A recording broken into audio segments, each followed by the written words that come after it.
So, if you want to diagnose a fractured femur, right, the process is actually incredibly straightforward. You just take an X-ray, you find the jagged white line, and the doctor points right to it. Right, yeah. It's visible. Exactly. The diagnosis is visible, it's objective, and it's contained entirely within that single image. You treat the bone, and the problem is essentially solved. I mean, the physical sciences really afford us that luxury.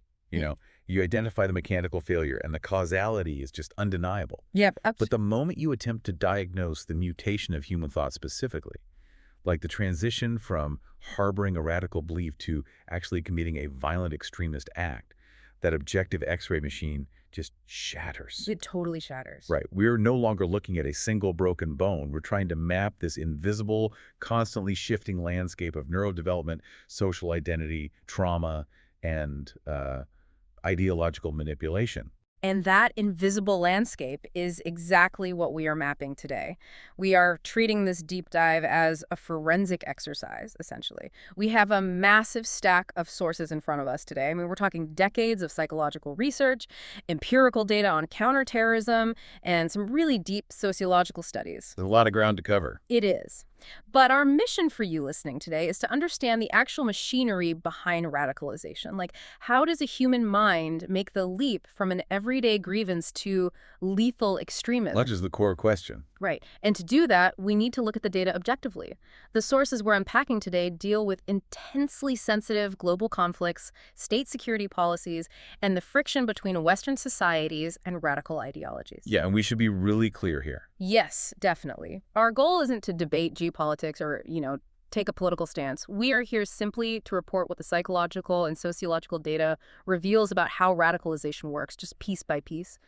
Setting that baseline is so critical because, well, the research reveals a paradox that shatters a lot of our preconceived notions about this stuff. Oh, absolutely. The data demonstrates that while almost all terrorists hold radical beliefs, the vast majority of people who hold radical beliefs will never, ever become terrorists. I mean, that is the friction point we are exploring today, right? You can harbor these furious, alienated, and deeply extreme views about the world. You can believe society is fundamentally broken or totally corrupt. There's lots of people do. Right. But taking the next step, building a bomb, picking up a weapon, actively deciding to dismantle the natural human barrier against killing another person, that requires a highly specific catalyst. It does. The jump from thought to action doesn't just happen in a vacuum. It relies on a really distinct, observable progression of group dynamics and internal cognitive readjustments. So where does it start? Well, before we can even begin to understand how someone picks up a weapon, we first have to understand the architecture of how they view the people around them. We have to look at the psychological bedrock of group identity. Okay, so let's start at that bedrock. Where does the whole us versus them architecture actually come from? Because it feels so ingrained. It's totally ingrained because it begins as a cognitive survival mechanism. The research we're looking at draws heavily on Henri Tajfel's social identity theory. Tajfel, right. Yeah, and Tajfel demonstrated that human beings possess an automatic, deeply ingrained drive to categorize the world. Reality is just this overwhelming flood of sensory and social information. Just constant data. Exactly. And if we had to analyze every single person we met as a completely unique, blank slate individual, our brains would literally paralyze under the cognitive load. So to cope, we create mental shortcuts. Like putting things into boxes. Right. We put people into categories based on visible markers, shared beliefs, geographic proximity, whatever it is. I want to push back on how benign that sounds, though. I mean, categorization makes perfect sense for deciding whether a plant is poisonous or edible, but applying it to people feels inherently dangerous right from the jump. It is. Like, it's one thing to recognize someone belongs to a different group, but it's another entirely to derive your own self-worth from that division. Well, you've hit on the exact mechanism that makes Tajfel's theory so crucial here. It isn't just passive sorting. We derive our actual sense of self, our social identity, from the groups we place ourselves in. Which is where the ego gets involved. Precisely. Because humans have an innate need to maintain a positive self-image, we naturally inflate the virtues of our own group, the in-group, while simultaneously diminishing or actively competing with the out-group. Let's ground this a bit. I've seen this explained using sports fans, right? You put on a jersey and suddenly you hate the people wearing the other color. But frankly, that feels like too small of a scale for what we're talking about. Yeah, sports rivalries are a safe sandbox version of this. Exactly. Yelling at a referee isn't the same universe as violent extremism. Think about the intense high-stakes dynamics of, say, gang defection or someone trying to leave a deeply insular religious community. The stakes are completely different. Right. In those environments, the boundary between us and them isn't a game, it's a matter of absolute social survival. To the in-group, leaving or disagreeing isn't just a difference of opinion.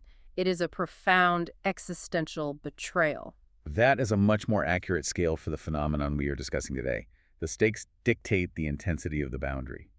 And the sources break down the transition from that basic social categorization into lethal, intractable prejudice using a really specific three-part model. Okay, break that down for us. It's a mutation that occurs across cognitive, evaluative, emotional, and behavioral lines. Let's trace that mutation then. What actually happens at the cognitive level? So the cognitive component is the formation of the absolute stereotype. That mental shortcut we discussed earlier hardens into a rigid wall. The nuance of individual human variation is completely stripped away. Like flattening a 3D object into a 2D drawing. Exactly. The text points to pervasive societal examples of this. For instance, the extremist belief that all Westerners are impure and malignant, or conversely, the societal prejudice that all Muslims are violent fanatics. Right. These aren't just passing thoughts. They become fundamental operating truths for these individuals. They function as an absolute cognitive filter through which every single action of the outgroup is judged. But a purely cognitive stereotype is just ignorance, isn't it? I mean, believing a flat, incorrect thing about a group of people might make you biased, but it doesn't necessarily make you violent. No, it doesn't. There has to be a mechanism that injects heat into that belief. And that heat is the second part of the model. That's the evaluative emotional component. This is where the stereotype ceases to be just a cold thought and becomes a visceral experience. So we're talking about actual feelings now. Intense feelings. High arousal negative emotions, hostility, profound disgust, deep-seated anger are fused onto the cognitive belief. You no longer merely think the outgroup is different, you feel a biological aversion to their existence. Disgust is a really powerful word there. The research emphasizes that without this intense emotional charging, a stereotype rarely escalates into violence. Disgust, in particular, is an incredibly dangerous emotion because it inherently triggers a desire for cleansing or removal. Wow. Which naturally forces the third component, I'm guessing, because if you cognitively believe a group is malignant and you emotionally feel a visceral disgust toward them, the only logical conclusion is action. Yes, the behavioral component, discrimination and ultimately destruction. The internal architecture demands an external response. The outgroup must be marginalized, controlled, or eliminated. So it's a progression. Exactly. When those three components, the absolute thought, the volatile emotion, and the behavioral imperative, when they fuse together, the foundation for radical extremism is poured. The sources introduce a really fascinating framing device here that I think changes how we should perceive the whole threat. They make a sharp distinction between the body of the terrorist and the illness of the ideology. Yeah, that's a profound paradigm shift. Law enforcement and public perception often focus entirely on the physical actors, the individuals planting the explosives or carrying the weapons. The people making the news. Right. But the researchers argue that these individuals are merely the physical vectors. They're the host bodies.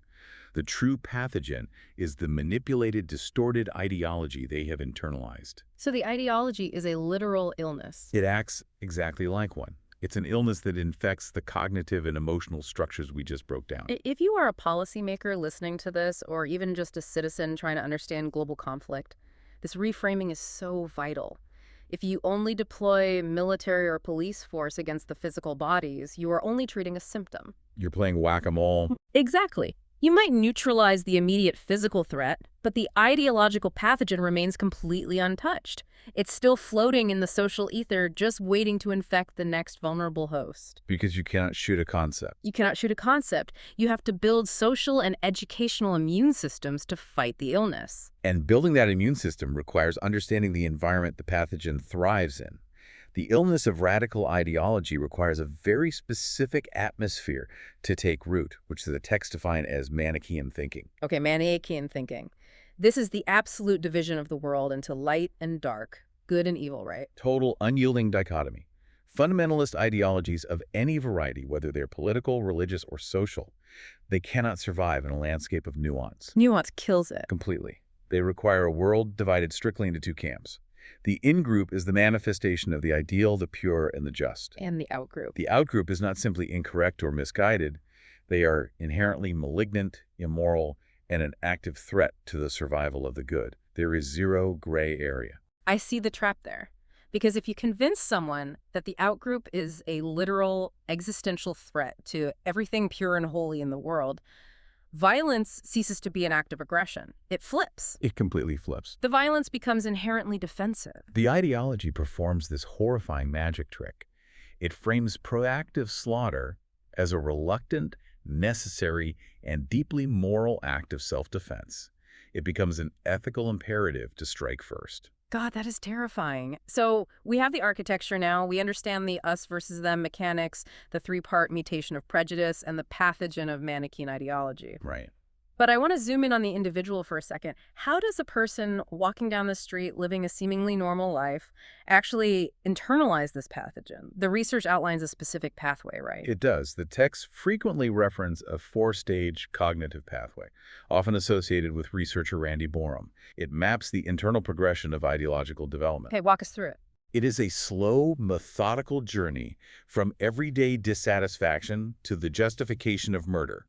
Stage 1 is categorized simply as, it's not right. It's not right. Meaning what, exactly? The entry point is always a grievance. An individual experiences some form of social deprivation, economic hardship, or just a pervasive sense that their environment is fundamentally flawed or unsatisfying. It's a baseline recognition of distress. But, I mean, a baseline recognition of distress applies to practically everyone on Earth at some point. Looking around and feeling that things aren't right is just part of the human condition. Right, which is why stage 1 alone doesn't create a terrorist. So the friction has to come in the transition to stage 2, which is it's not fair. Yes. The transition relies on comparative analysis. The individual stops merely experiencing their own dissatisfaction and begins comparing their situation or their group's situation to others. Oh, so it's relative. Highly relative. The distress mutates into a profound sense of relative deprivation. It isn't just that things are bad, it is the realization that things are worse for us than they are for them. And that discrepancy is deeply unjust to them. Exactly. Resentment begins to curdle the initial grievance. So the generalized pain sharpens into a specific resentment about inequality. Then comes stage 3, where that resentment demands a target. It's your fault. Because anger cannot sustain itself in a vacuum, you know. It requires an object. In stage 3, the individual moves from general feelings of unfairness to specific attribution of blame. They need a scapegoat. They identify a concrete entity responsible for the injustice. It could be a specific government policy, a neighboring nation, a demographic group, or even an abstract concept like Western imperialism. The amorphous pain is now weaponized and aimed. Which sets up the terrifying finality of stage 4. You're evil. The blamed entity is generalized and completely demonized. This is where that Manichaean thinking fully consumes the individual's worldview. The target is stripped of humanity and painted as a monolithic, malignant force. And once you're there? Once you define a group as pure evil, the psychological runway is entirely clear for a violent reaction. It's not right. It's not fair. It's your fault. You're evil. When you lay it out like that, it sounds so coldly logical. But here is the massive question that policymakers and sociologists constantly struggle with. Vulnerability. Exactly. What determines vulnerability? Because you can look at a marginalized community where 10,000 people are experiencing the exact same systemic poverty, the exact same political disenfranchisement, and the exact same police harassment. They all have legitimate grievances. Right. They all have legitimate reasons to feel it's not fair, yet only a tiny fraction of a percent of those individuals will journey to stage 4 and actually pick up a weapon. Why them? It is the crucial variable in all of this research. The researchers emphasize that systemic grievance alone is rarely enough. Radicalization requires a psychological cocktail of vulnerability. What's in the cocktail? It occurs at the intersection of that relative deprivation we just discussed, and a profound, often excruciating crisis of personal identity coupled with an unmet need to belong. A search for self-worth and a void. Perfect way to put it. Consider an individual who feels completely alienated, who has no clear path forward in mainstream society, and who is desperately searching for significance. They're essentially lost. They are. And extremist groups operate remarkably like high-control cults in this regard. They locate that void and they fill it completely. They offer a protective cocoon. A protective cocoon. Yes, they provide absolute certainty in a chaotic world, a predefined heroic identity like you're a defender of the faith or you're a vanguard of the revolution. And they offer an immediate, intense brotherhood. For someone starving for belonging, that offer must be intoxicating. It's completely irresistible to some. Furthermore, the group offers a collective mind. It removes the exhausting burden of moral ambiguity by making all the ethical decisions for the individual. This perfectly tees up the data from Mark Sageman's research that was highlighted in our sources, and this data completely shatters the Hollywood myth of how radicalization happens. It really does. Because we have this pervasive cultural image of the shattery, charismatic mastermind lurking in an internet chat room or a dark alleyway, actively brainwashing innocent, isolated victims.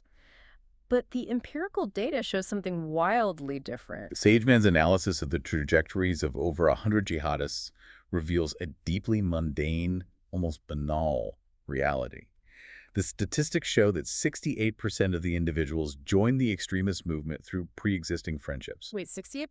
68%. And another 14% joined through family ties. So over 80% are pulled in by their friends or brothers. Yes. And perhaps most surprisingly to the general public, only 8% were primarily radicalized through formal religious schools or institutions. Okay, let's sit with that for a second. 8%. The primary vector for radicalization isn't a brilliant theological argument or hypnotic recruiter.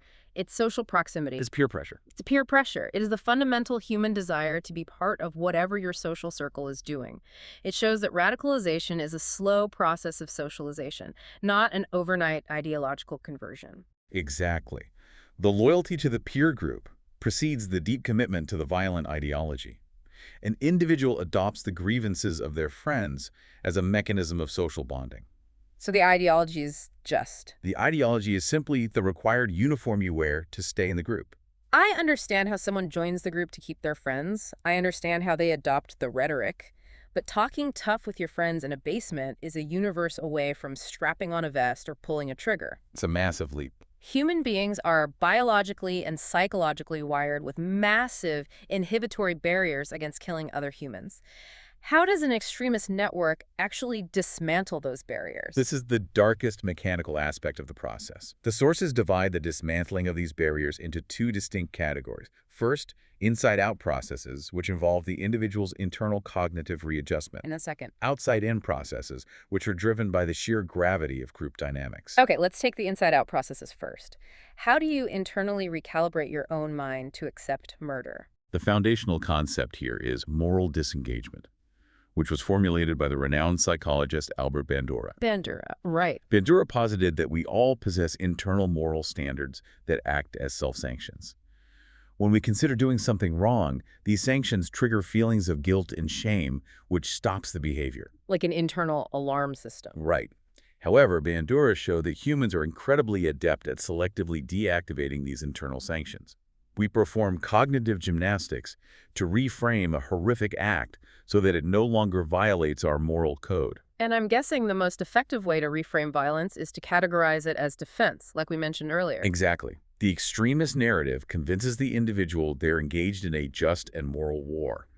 The violence is scrubbed of its criminality. It is viewed as a necessary, deeply ethical imperative to protect the vulnerable in-group from the predatory out-group. If you convince yourself you have no other choice, the moral weight of the action evaporates. It completely vanishes. But to truly eliminate that moral weight, you have to alter how you view the target, right? The sources specifically highlight the language used in extremist propaganda, and it is universally rooted in dehumanization. Yes, that's crucial. The enemy is almost never described as a political opponent. They are called pigs, dogs, snakes, or literal demons. Dehumanization is the mandatory prerequisite for mass violence. Human empathy is largely triggered by recognizing ourselves in others.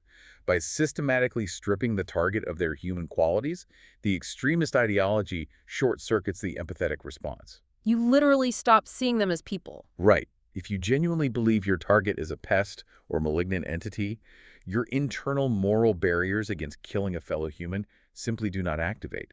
You are not destroying a family, you are exterminating a threat. There is another psychological defense mechanism mentioned in the text that feels incredibly relevant to modern conflicts: competitive victimhood. Oh, competitive victimhood is a massive factor. It's the cognitive shield terrorists use to defend against the reality of their own atrocities. How does that work in practice? They construct an unyielding narrative where their in-group is the singular ultimate victim of an asymmetric conflict. They meticulously curate historical traumas, past injustices, and current oppressions, utilizing them to justify proactive aggression. It creates a feedback loop, doesn't it? Even while inflicting horrific suffering on innocent people, the perpetrators are internally reciting a script that says, "We are the real victims." It creates an impenetrable moral armor. They convince themselves that any violence they commit is simply a fractional reaction to the violence inflicted upon them. So they never have to feel guilty. Right. By elevating their own suffering to a unique paramount status, they nullify any capacity for guilt over the suffering they cause. So those are the internal gymnastics, the inside-out processes. But these individuals aren't operating in a void. What about the outside-in processes? How does the physical presence of the group force the individual's hand? The group environment possesses a gravitational pull that can genuinely warp individual morality. The researchers heavily connect these dynamics to Stanley Milgram's classic obedience studies. Oh, the shock experiments. Most people are familiar with the premise, I think.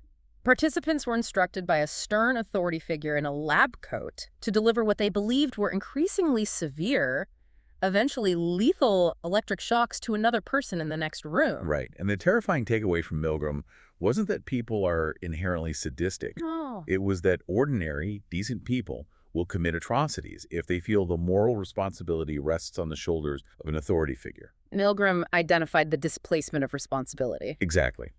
When an individual transfers their moral agency to an authority they perceive as legitimate, whether that is a scientific researcher, a military commander, or a charismatic religious leader, they cease to view themselves as the author of the action. So in a terrorist cell. In a terrorist cell, if the leader commands an action, the recruit feels they are merely an instrument. The psychological defense is, I am just following orders. The moral burden belongs to the commander. And if you don't have a single direct commander, the group structure provides a diffusion of responsibility. Yes, that's the other side of the coin. In a collective action, the moral weight of a violent act is dispersed among all participating members. If 10 people are involved in an operation, no single individual feels 100% of the guilt. They feel they only carry a 10% fraction of the blame. Right. It dilutes the psychological consequence to a manageable level. Which aligns perfectly with the mechanics of anonymity and de-individuation. When an individual is submerged in a group, or when they literally obscure their identity with a mask or a uniform, the internal constraints just vanish. Anonymity is incredibly dangerous. The text explicitly notes that anonymity provides free rein to brutal behaviors that the individual would never have the psychological stamina to commit alone. De-individuation fundamentally alters self-awareness. When you are anonymous, you no longer fear personal judgment, social ostracization, or legal consequence in the same visceral way. You're hidden. You shed your personal identity, and with it, your personal moral code. You become an avatar of the group's will. And finally, the sheer repetition of the environment plays a role. The sources discuss desensitization. If a vulnerable recruit is constantly immersed in violent rhetoric, if they are forced to watch gruesome propaganda videos daily, or if they are tasked with lower-level acts of brutality, their neurochemistry actually adapts. Habituation is a relentless biological force. Repeated exposure to extreme stimuli inevitably lowers the emotional and physiological response. It just becomes normal. Sadly, yes.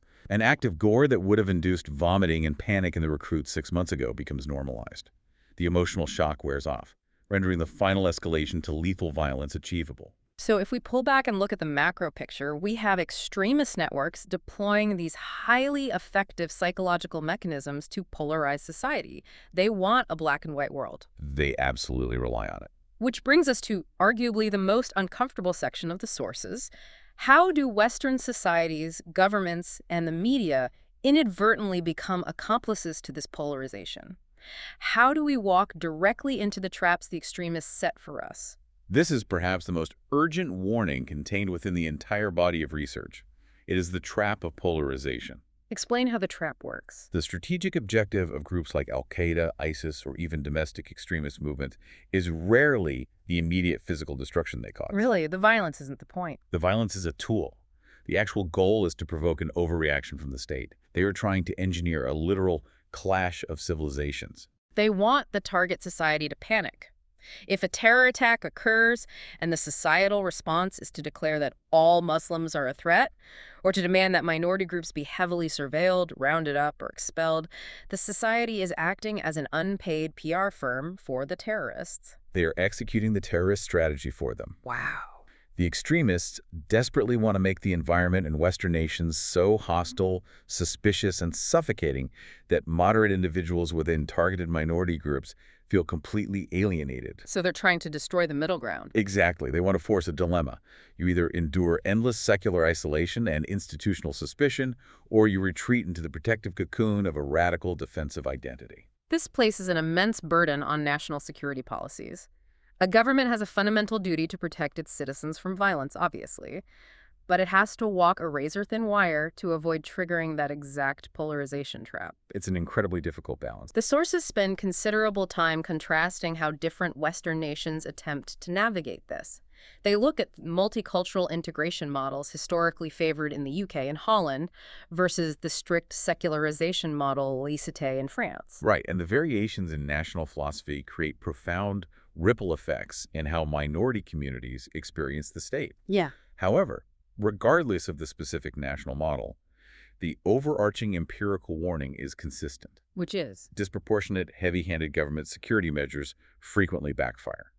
When counterterrorism policies are excessively broad, or when they rely on racial or religious profiling, they inevitably turn entire minority populations into what sociologists term suspect communities. Suspect communities. I want you to imagine the psychological corrosion of living in a suspect community. You are a teenager, you go to school, you play video games, you try to live your life. Just a normal kid. But you feel the constant, heavy gaze of the police, the media, and your neighbors looking at you with suspicion and distrust, purely because of your zip code, your skin color, or your religion. The psychological toll is devastating. And more importantly, it is criminogenic. Meaning it causes the crime it's trying to stop. Yes. Living under constant, unjustified suspicion fuels the exact feelings of alienation, injustice, and relative deprivation that we identified back in stage 2 of the radicalization pathway. The "it's not fair" stage. Exactly. The state's attempt to preemptively crush radicalization actually manufactures the grievance that acts as the catalyst for it. So how does a lawmaker actually balance this? How do you maintain public safety without sacrificing the cultural trust required for a stable society? The researchers are unequivocal on this point. Security cannot exist in a vacuum, and it cannot be achieved through sheer force alone. It demands a comprehensive approach. What does a comprehensive approach look like in practice? Legislative and security frameworks must rigorously adhere to fundamental human rights and meticulously avoid stigmatizing specific collectives. The moment a state sacrifices the civil liberties of a minority group in the name of majority security, it compromises both. Because it feeds the extremists' narrative. Right. The response must be surgically precise, targeting the specific criminal behavior while actively protecting and integrating the broader community. Which brings us to the final critical segment of our deep dive today, the antidote. We have diagnosed the illness of ideology. We've mapped how it spreads through isolation, grievance, and societal polarization. We know how it works now. We understand the psychological mechanisms used to dismantle morality. So what is the cure? How do educators, community leaders, and institutions actively intervene and prevent this radicalization process before the pathogen takes hold? The prevention strategies detailed in the research pivot sharply away from top-down, government-mandated messaging. Why is that? Because vulnerable youth, who are already suspicious of the state, will immediately reject a government-produced counter-narrative. Yeah. It just looks like more propaganda to them. Effective prevention requires empowering civil society and investing heavily in local grassroots initiatives. You need voices they actually trust. We need voices that possess unimpeachable authenticity. The sources highlight strategies from the European Union, specifically the Radicalization Awareness Network, or RAN, which focuses almost entirely on empowering local civil society actors. And there's a fascinating, highly effective emphasis on utilizing former radicals. Yes, organizations like the Quilliam Foundation in the UK, which was founded by former extremists, demonstrate this perfectly. How so? If you want to dismantle the romanticized, heroic, melodramatic myths embedded in terrorist propaganda, you cannot send a bureaucrat. You need someone who actually walked the path. Someone who was inside the cocoon. Exactly. Someone who lived inside the protective cocoon, recognized the profound hypocrisy and manipulation of the ideology, and walked away. A former radical can dissect the extremist narrative with a level of lived authenticity that completely neutralizes the propaganda. Let's bring this down to the ground level, right into the community. If you are a teacher looking at a disconnected kid in your classroom, or you're a social worker or community leader, how do you actively disrupt this process? It's a huge responsibility. The texts outline very specific educational methods to challenge these stereotypes and build that social immune system. The educator really is the frontline defense here. The research outlines 3 primary pillars for intervention. The first is the active fostering of cultural empathy. What does that look like in a classroom? The texts cite programs like the Plan Marco de Intervención Educativa in Spain, which focuses intensely on cultural integration and the explicit teaching of democratic values.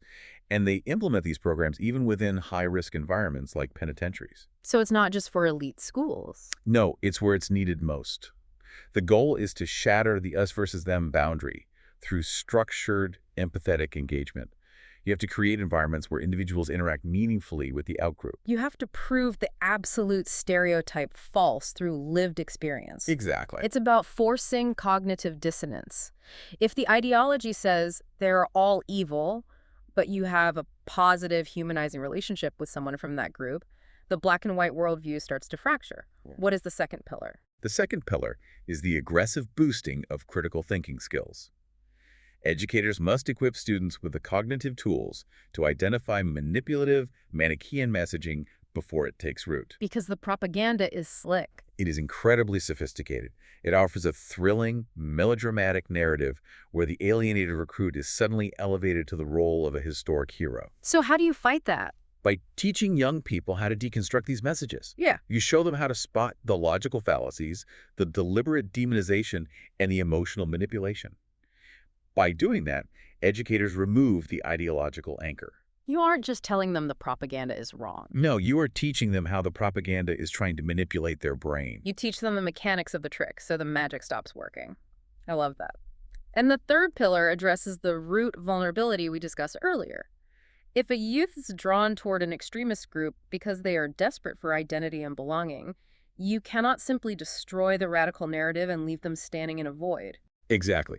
Nature abhors a vacuum, and so does human psychology. The third pillar is the necessity of replacing the narratives. Giving them something else to hold on to. Society must provide alternative, constructive, and compelling avenues for social interaction. We have to offer vulnerable individuals a place to belong, a mechanism to feel significant, and a community identity that is rooted in pro-social behavior rather than violence. Because if we don't, If we do not provide a healthy protective cocoon, the extremists will gladly provide a lethal one. there is a profound philosophical conclusion woven through these sources that I think serves as the ultimate bedrock for all these preventative measures. It is the fundamental lesson on the nature of justice that society must instill in its citizens. It's arguably the most important point in the research. The researchers conclude that the ultimate preventative measure is dismantling the core illusion of the extremist, the belief that violence equates to justice. Right. Society must relentlessly teach that true injustice begins the exact moment an individual attempts to impose their personal, ideological version of justice upon others through the mechanism of violence. It's a contradiction in terms. You cannot genuinely claim to revere life or fight for the oppressed while simultaneously choosing death and destruction for others. It is the ultimate refutation of the terrorists' moral disengagement. Yeah. You cannot be righteous while committing slaughter. The math of human suffering just does not work that way. No, it doesn't. Dismantling that specific illusion that violence is a valid currency for buying justice is the absolute cornerstone of preventing the ideological illness from ever taking root. We have covered an immense landscape today, moving from the microscopic pathways of the brain all the way to the macro-level policies of nations. Let's map the journey we've taken through these sources. Let's recap. We established that radicalization is not an instantaneous snap into madness. It is a gradual, highly observable socialization process. It is driven by a deep, vulnerable search for identity and belonging, catalyzed by a profound sense of relative deprivation and perceived injustice. To 4 stages. Right. Extremist ideologies function as a pathogen, utilizing black and white, Manichaean thinking to harden basic human categorization into lethal, emotional prejudice. We explored how these groups rely on psychological mechanisms, moral disengagement, dehumanization, the diffusion of responsibility, and the anonymity of the crowd to systematically dismantle our natural biological barriers against committing violence. And then the antidote. And finally, we saw that the antidote requires society to fight the illness, not just the infected bodies. We must rely on the radical authenticity of former extremists, the relentless fostering of cultural empathy and critical thinking in our classrooms, and the implementation of precise security policies that flatly refuse to stigmatize entire communities and play into the polarizing trap set by the terrorists. It paints a comprehensive, if daunting picture. It proves that counterterrorism is not solely the domain of law enforcement. It is equal the domain of the teacher, the social worker, and the community leader. It's everyone's job. Prevention is fundamentally about building a society resilient enough to withstand the pathogen. And that reality brings me to a final lingering thought for you to carry with you long after this deep dive ends. We have firmly established that the root vulnerability for radicalization is a desperate searching need for identity, belonging, and meaning in a disconnected world. True. But look at the trajectory of our modern society right now. We are becoming increasingly digital, physically isolated, and fractured. Our primary modes of interaction are governed by algorithms that are explicitly designed to polarize us, to feed us a constant diet of outrage, and to push us into ideologically pure black and white echo chambers. It's the exact environment the pathogen needs. Exactly. So the question we have to face is this. Are we unintentionally building the greatest mass incubator for future extremist movements in human history? And if the answer is yes, how do we begin the hard, unglamorous work of rebuilding genuine, face-to-face community before the illness of ideology fully colonizes the digital void? I think that is the defining sociological challenge of the next decade. Thank you for joining us on this deep dive. It's dense, heavy material, but understanding these mechanics is the very first step in dismantling them. Keep questioning the narratives around you, keep looking for the nuance, and keep working to build actual bridges in your own communities. We will catch you next time.